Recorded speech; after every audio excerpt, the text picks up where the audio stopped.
নগাঁৱৰ চামগুৰিত ককাৰ 100 বছৰীয়া জন্মদিনক লৈ এতিয়া উখল মাখল পৰিৱেশ। অৱসৰপ্ৰাপ্ত শিক্ষক তথা নগাঁৱৰ চামগুৰি মহাবিদ্যালয়ৰ প্ৰতিষ্ঠাপক বনমালী কলিতাৰ চামগুৰিস্থিত বাসভৱনত পুৱাৰে পৰা বিভিন্নজন গুণমুগ্ধই ভিৰ কৰি ককাক জন্মদিনৰ শুভেচ্ছা জ্ঞাপন কৰে। ৰাজনৈতিক বহু উত্থান পতনৰ সাক্ষী বনমালী কলিতাই নগাঁৱৰ চামগুৰিৰ সমাজ জীৱনলৈ আগবঢ়াই আহিছে অভূতপূৰ্ব অৱদান।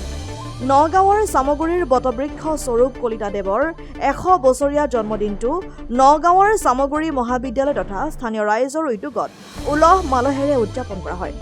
ককাৰ বৰ্ণিল জীৱনৰ ওপৰত লিখি উলিওৱা বটবৃক্ষ নামৰ এখন গ্ৰন্থ আনুষ্ঠানিকভাৱে উন্মোচন কৰে চামগুৰি মহাবিদ্যালয়ৰ অধ্যক্ষ ডক্টৰ ইন্দ্ৰজিৎ বেজবৰুৱাই।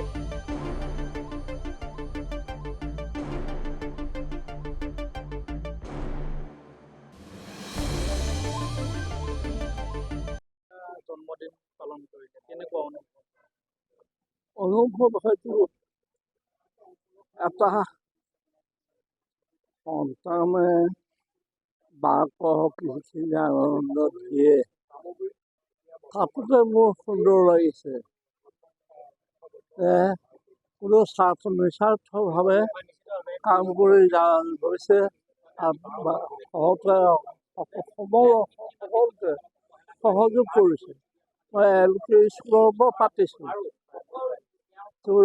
বহুত জোৰেৰে বহু যত্নৰে LP স্কুলখনৰ পৰা আৰম্ভ কৰিছোঁ আৰু সেই আৰম্ভ আজিও ক্ষেত্ৰখন চলিয়ে আছে। ইয়াৰ কাৰণে মই বৰ আনন্দিত। আপোনালোকৰ ওচৰত মই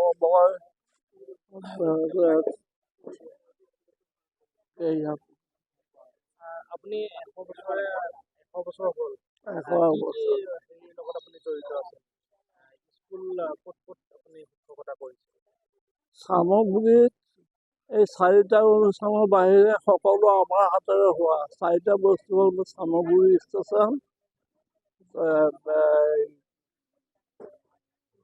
পোষ্ট অফিচ আৰু ৰূপহী হায়াৰ ছেকেণ্ডেৰীটো কৰিছিল। ৰূপহীটো কৰিছিল। মই ৰূপহী নহয় আৰু সিফালকো গৈছোঁ মই কামবোৰ আৰু ৰহা আমাৰ চামগুৰি এই আটাইকেইটা এলেকা মই মাহেকত এবাৰ হ'লেও ভিজিট কৰিবলগীয়া হৈছিলে আৰু আমাৰ ক'ৰবাত ভুল চুক হৈছে সেইখিনি আমি পদক্ষেপ শুধৰাই দিছিলোঁ।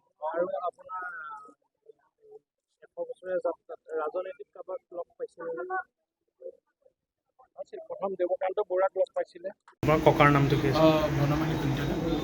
আজি তেখেতৰ জন্মদিন পালন কৰিছে নেকি? আজি চামগুৰি কনিষ্ঠ মহাবিদ্যালয়ৰ পৰিয়ালবৰ্গ, আমাৰ ঘৰৰ পৰিয়ালবৰ্গ তথা বিভিন্ন চামগুৰি সমাজ জীৱনৰ লগত জড়িত থকা বিভিন্নসকল ব্যক্তি শ্ৰীমন্ত শংকৰদেৱ সংঘ আদি আহি আমাৰ গৃহতে আজি ককাৰ জন্মদিনটি পালন কৰিছে। যিহেতু তেখেতে 100টি বৰ্ষ অতিক্ৰম কৰিছে, সেইকাৰণে আজি অনুষ্টুপীয়াকৈ হ'লেও আমি গৃহতে তেখেতৰ যথেষ্ট চেষ্টা কৰি তেখেতৰ জন্মদিনটি আমি পালন কৰিবলৈ চেষ্টা কৰিছোঁ।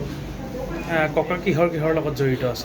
বিভিন্ন শৈক্ষিক প্ৰতিষ্ঠানেই হওক, চামগুৰি কনিষ্ঠ মহাবিদ্যালয়, চামগুৰি মহাবিদ্যালয়, চামগুৰি উচ্চতৰ মাধ্যমিক বিদ্যালয় হওক, চামগুৰি প্ৰতিটো অনুষ্ঠানৰ লগত তেখেত জড়িত হৈ আছিলে আৰু চামগুৰিখনক আগবঢ়াই নিয়াত তেখেতে যথেষ্টখিনি তেখেতৰ সপোন আছিলে কিদৰে চামগুৰিখনক আগবঢ়াই নিব পাৰি।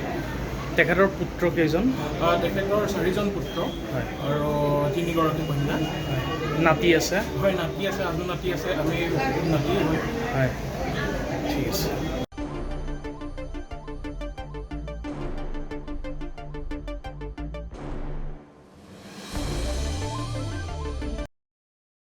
নগাঁৱৰ পৰা বিভূতি বৰা ৰিপৰ্ট, ডেমক্ৰেটিক আছাম।